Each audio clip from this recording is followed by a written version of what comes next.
This is Good Morning Mumbai with Hrishi K.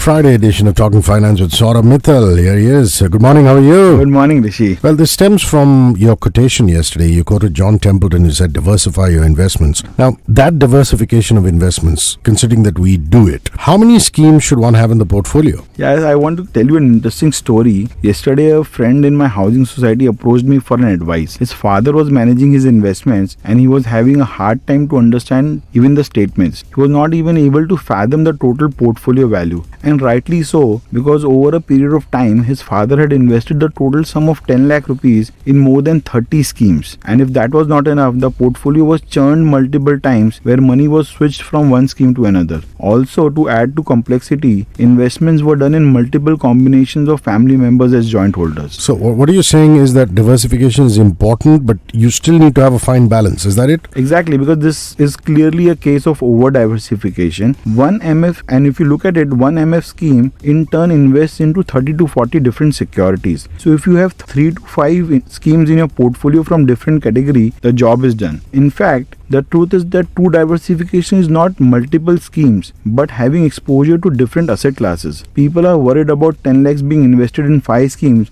but invest crores in one single property. And then they also turn around and say, listen, we don't have enough money and, we can't opt for asset allocation. Yeah, that's true. And this is not the correct way to think about it. Asset allocation can start from any level. In fact, it can start even when you receive your first pay salary. You should not invest that money into single mutual fund or share of one company. It's prudent to diversify the money into equity and debt. Then as you progress and buy your home, it should be less than 50% of your future investments. Fair enough. What would be your final recommendation, Saurabh? So we at Circle Wealth Advisors recommend that true diversification comes from planning and allocating money to different asset classes. Primary asset classes that one can invest in are real estate, equity and debt. In India, we also do like to have some allocation to commodities in form of gold. Understand the true meaning of diversification and then do it with a purpose. Wonderful. And your final quote for this week would be? Yeah, it's a quote from Warren Buffett, and he said that wide diversification is only required when people don't understand what they're doing. And they indulge in some kind of khichdi. Yeah. Where can we reach out to you, Saurabh? So you can put a mail to me.